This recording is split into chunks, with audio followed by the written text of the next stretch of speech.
everyone! If you don't know me, my name is Daphne Rouge and I am a singer-songwriter, and today we're going to deep dive into the Greek myth that inspired the song DNA. And since I feel extremely awkward talking to the camera, let's not lie, promo is not my thing, I just decided to be doing some house gardening in the meantime while I tell you the story of DNA. Here we go.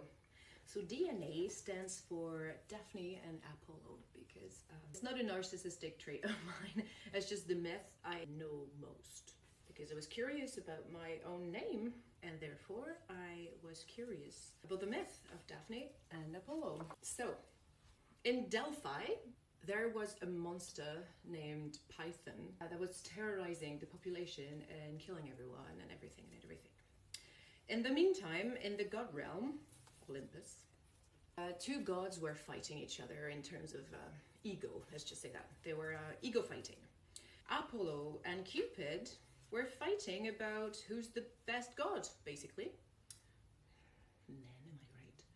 So Cupid was like, yeah, I can use a bow and arrow, I'm the best, yada yada yada. The other one, I'm the god of the sun, da da da da. Anyway, ego fight, to not say anything else. So one day, Apollo decided to show off and decided to slay Python with a bow and arrow. And then he went back to Cupid saying, look what I did. I absolutely destroyed Python because I'm the best. And you know what? I've destroyed him with what? A bow and arrow. So you're not the best god because I can use a bow and arrow as well.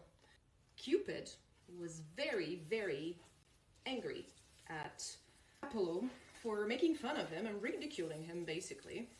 They don't like that, the gods, do we not know? Because we've known revenge of the gods, and the Greek myths are violent.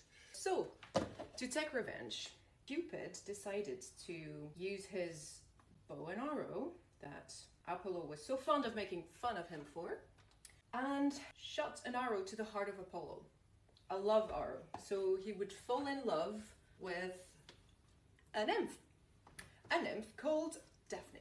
Okay, so Apollo, he sees Daphne and he is absolutely stunned. He decides that he must have her.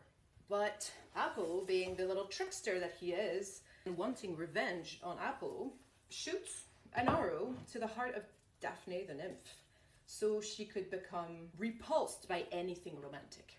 That doesn't bode well for them, does it? Anyway, we don't want that kind of love story, do we? So, Apollo runs after Daphne, and she does not want it. The notion of consent back then was... And so yeah, Apollo was like, ooh, she must have me, I must have her. Daphne runs, trying to escape from Apollo, because she doesn't want to get assayed. I mean, no one can blame her. And she prays to her father Phineas to spare her, to help her, because she does not want to be Apollo's.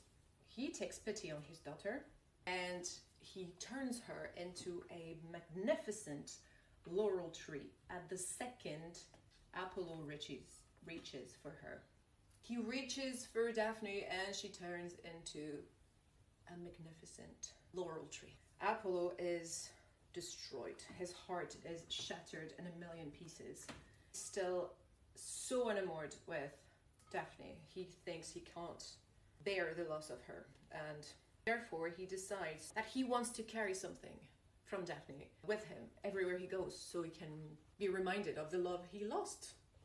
Love. So what he did is that he took a branch, it's quite fitting, of Daphne, of the laurel tree, and cut it and made himself a laurel crown. Well, that's pretty. And that's where the laurel crown comes from, that myth. And that's the end of the story. So, ego battles are not good. Feminism back then, not great, because she is the one who had to change into a tree to escape men. Men's battle is their battle and she's the one to suffer. So that's the story of Apollo and Daphne and Cupid and Python. Check my song out in my bio if you want to listen to it now that you know more. And I see you soon to explain to you how I wrote it.